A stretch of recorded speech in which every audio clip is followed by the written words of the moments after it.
안녕하십니까? 공격 행동을 보이는 장애 학생을 위해서 개별 차원의 긍정적 행동 지원을 한 중재 연구에 대한 메타 분석을 실시한 연구 결과를 발표하도록 하겠습니다. 저는 대구대학교 초등특수교육과의 교수로 있는 박경욱이고요. 공동 연구자로는 아동가정복지학과의 노성향 선생님이 함께 해주셨습니다. 연구의 절차는 연구의 필요성 및 목적, 연구 문제를 안내하는 것부터 시작을 해서 연구 방법, 연구 결과, 그리고 논의 및 제언으로 진행을 하도록 하겠습니다. 먼저 연구의 필요성 및 목적입니다. 공격 행동으로 인해서 많은 사람들이 광범위한 영역에서 이런 어려움들을 겪고 있습니다. 일상적인 일과 중에서도 광범위하게 장애 학생의 문제 행동들은 도드라지고 있고, 교실 내에서 이런 공격적인 행동들은 다른 학생들에게 위협이 되거나 수업에도 부정적인 영향을 미치곤 합니다. 가정 내 발달 장애인들의 공격 행동은 가족 구성원들의 불안, 스트레스를 증폭시키는 것은 물론이거니와 가족 구성원들 간의 돌봄에 대한 책임, 그다음에 교육에 대한 것들로 갈등이 자주 발생을 하고 있고, 또 가족 구성원들 간의 대화나 상호작용을 저하하는 요인이 되기도 합니다.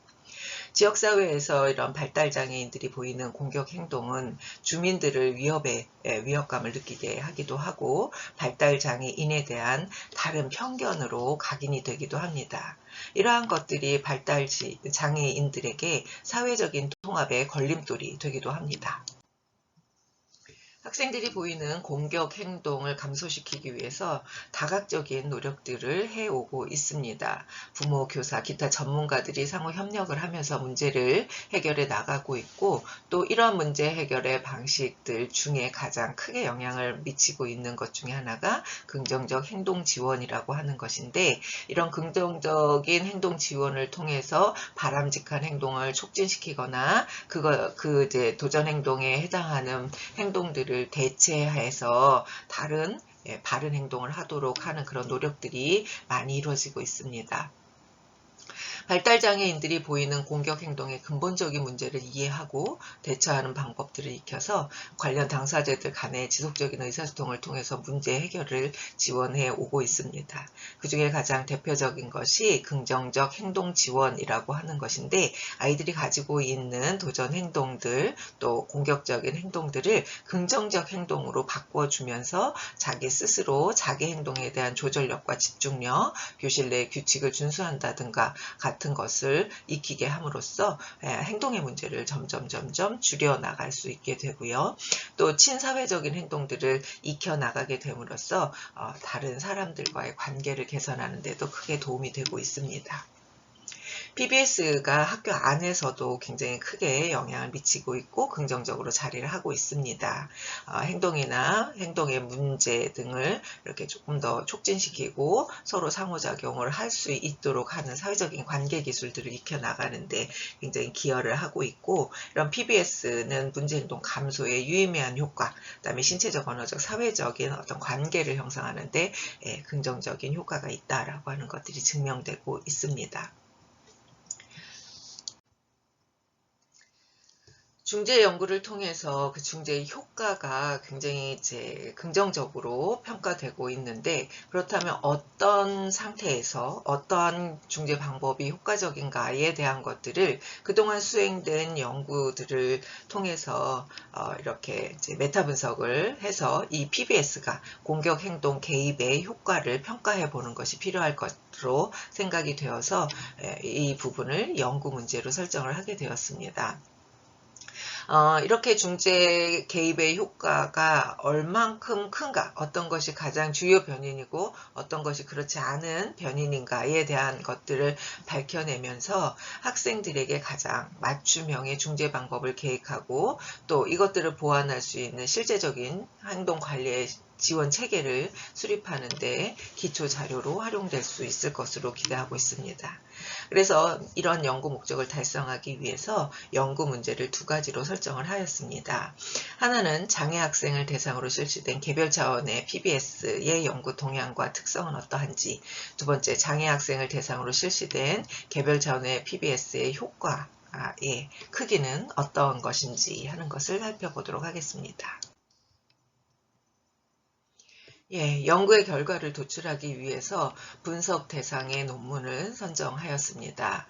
첫 번째는 이제 학술 연구 정보 서비스 DBP야 이 아티클 국회도서관 기타 학술지를 이렇게 공개하고 있는 검색 사이트를 통해서 2012년부터 2022년 최근 10년간 연구재단에 등재된 등재지나 등재 후보지에 게재된 논문, 검증을 거친 논문들을 대상으로 했습니다.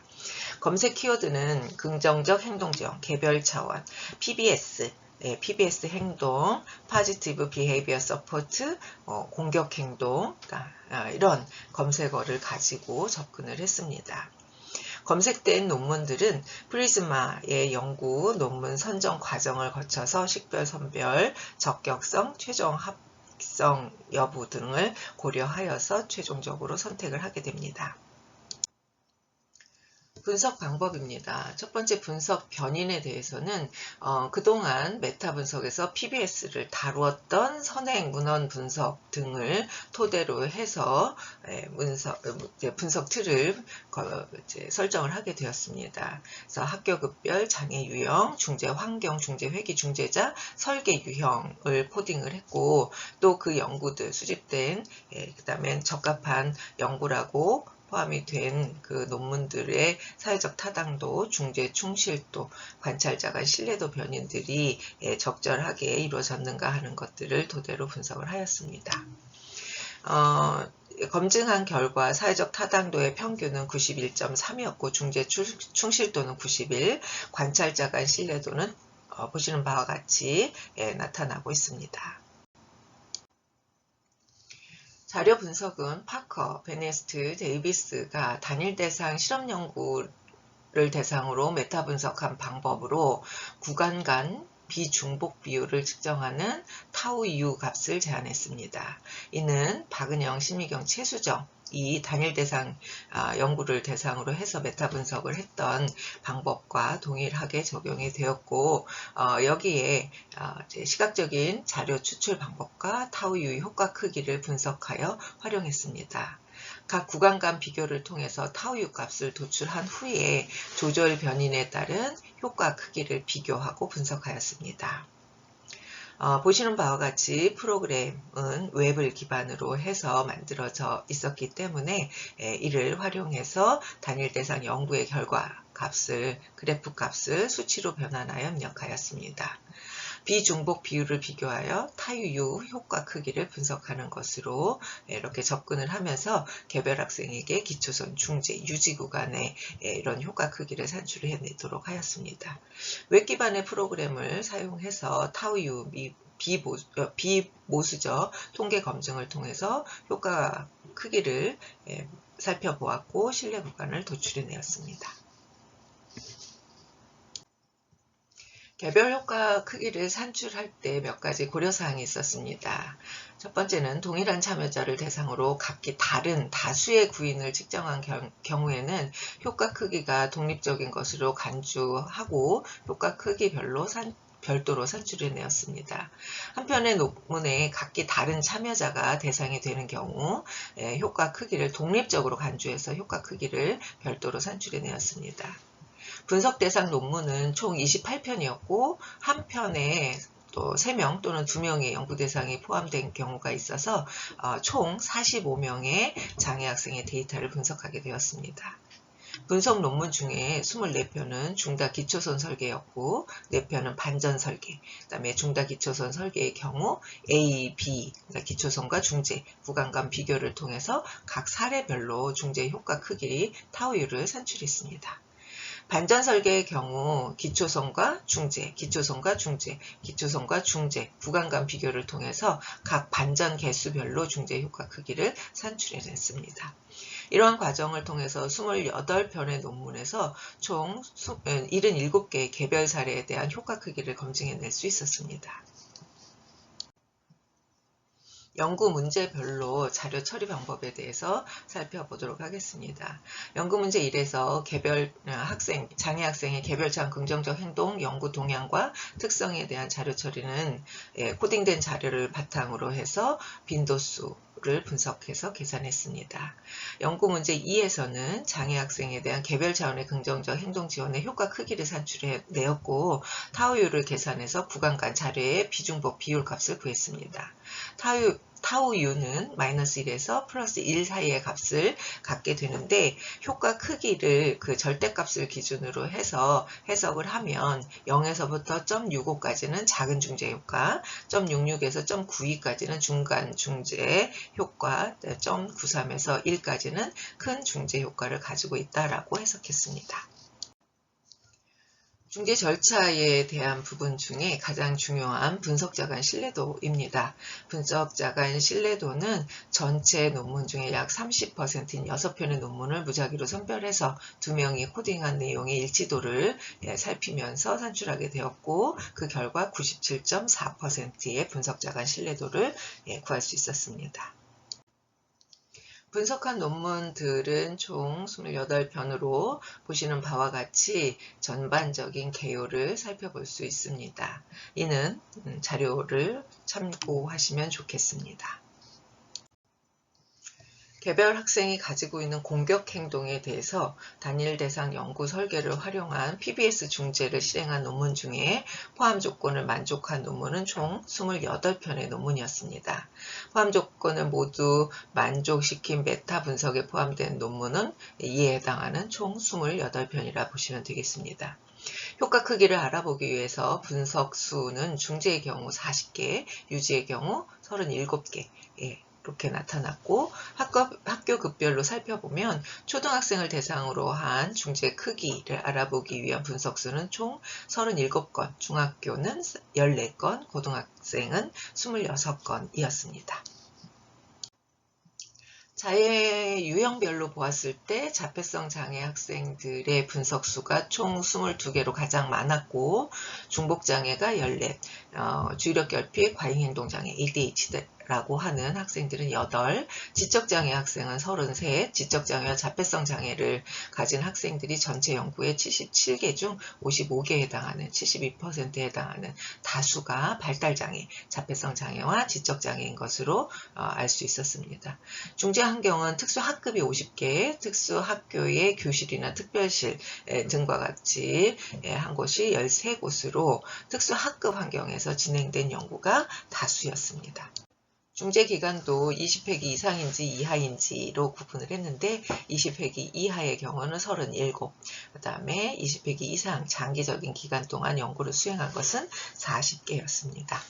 중재자는 연구자가 직접 중재한 경우 31개, 특수교사 일반교사가 중재한 경우 46개로 협력해서 중재한 경우가 더 많이 있음을 알 수 있었습니다. 설계 방법에서도 대상자 간 중재 설계는 33개, 행동가는 23개, 상황 간 기초 설계는 10개, AB 설계는 12개인 것으로 나타났습니다. 연구 결과 두 번째입니다. 개별 차원의 긍정적 행동 지원의 효과 크기를 각 하위 변인별로 살펴보도록 하겠습니다.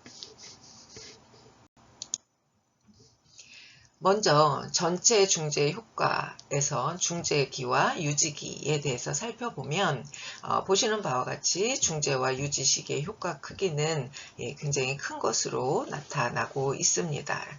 네, 중재도 유지기의 효과 크기가 모두 큰 것으로 나타나고 있음을 알 수 있습니다. 두 번째 학교 급별로 PBS 지원의 중재 효과입니다. 여기에서 가장 큰 효과를 나타낸 것은 고등학교였고 다음으로는 초등학교, 마지막으로 중학교라고 하는 것으로 나타났습니다. 하지만 이게 고등학교에서만 효과가 있었다는 것이 아니라 학과급별 PBS의 지원 중재 효과는 모든 학교급에서 큰 것으로 나타났다라고 볼 수 있습니다. 긍정적 행동 지원이 효과가 어느 장애 영역에서 가장 크게 나타나는가 하는 것을 보았을 때 자폐성 장애인에게 가장 중재 효과가 큰 것으로, 그 다음에 지적장애, ADHD, 마지막으로 중복장애인 것으로 드러났습니다. 중재 환경에서도 살펴보면 일반 학급 가정에서의 중재 효과가 가장 컸고, 그 다음에 특수학교 교실과 강당, 그 다음에 특수학급의 순으로 나타났습니다. 중재 회계에 있어서도 20회기 미만이냐 이상이냐의 어떤 것이 더 크냐라고 보았을 때 20회기 미만의 경우가 20회기 이상의 경우보다는 더 크게 나타난 것을 알 수 있습니다. 중재자, 어떤 중재자가 중재를 했을 때 효과가 큰가 라고 하는 것을 보았을 때 연구자 단독으로 이제 중재가 진행됐을 때보다 특수교사, 일반교사, 팀 중재가 더 크게 나타난 것이 특징이라고 할 수 있습니다. 설계 유형에 있어서는 상황 간, 대상자 간, 행동 간 모두 AB 설계에 다 효과가 컸지만 그 중에서도 상황 간, 중다기초선 설계가 가장 효과 크기가 컸고 나머지 세 개는 굉장히 대동소이하게 나타난 것으로 살펴볼 수 있습니다. 결론입니다. 긍정행동 중재에서 공격 행동에 대한 중재 효과 크기가 중재 시기나 유지 시간 모두에서 크게 나타났다라고 하는 것은 그만큼 PBS라고 하는 것이 공격 행동 감소에 굉장히 중요한 역할을 하는 유용한 전략이 될 수 있다라고 하는 것을 확인하는 결과라고 할 수 있습니다. 두 번째, PBS가 공격 행동에 미치는 영향이 가장 크게 나타난 장애 유형은 자폐성 장애였다라고 하는 점입니다.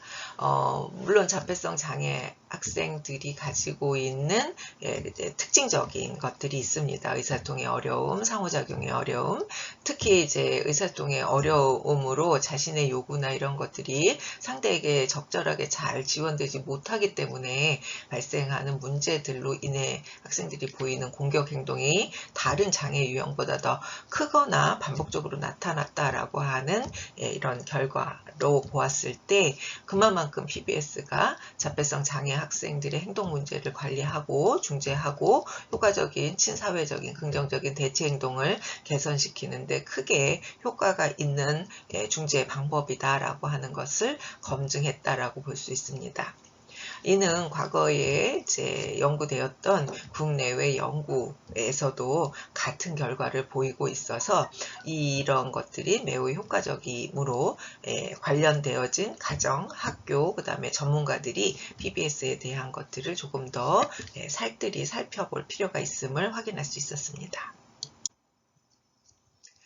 학교급에 따른 이제 중재 효과에서도 보면 고등학교라고 하는 점이 매우 독특하고 이 연구에서 굉장히 기존의 연구들과 다른 결과를 보이고 있다라고 볼 수 있습니다. 연령이 증가할수록 이 공격 행동이 고착화되어서 행동 개선이 어려울 것이다 라고 하면서 조기 중재에 대한 이런 강조들을 굉장히 많이 하고 있습니다. 하지만 이 연구의 결과에서는 고등학교 학생들의 공격행동 감소에 PBS 중재 효과가 가장 컸다라고 하는 것이 증명이 되었습니다. 이 이면에 선행 연구와 다른 특징을 보이는 것들을 조금 더 면밀히 들여다볼 필요가 있는데 이 학생들이 고등학교 이전에도 행동 관련 중재를 받은 이력이 있는지 또 간헐적으로라도 지금도 이런 이제 지속적인 서비스를 받고 있는 중에 이런 연구들이 이루어진 것인지라고 하는 것, 그 이제 서비스의 기간이나 이런 것들이 확인될 필요가 있습니다.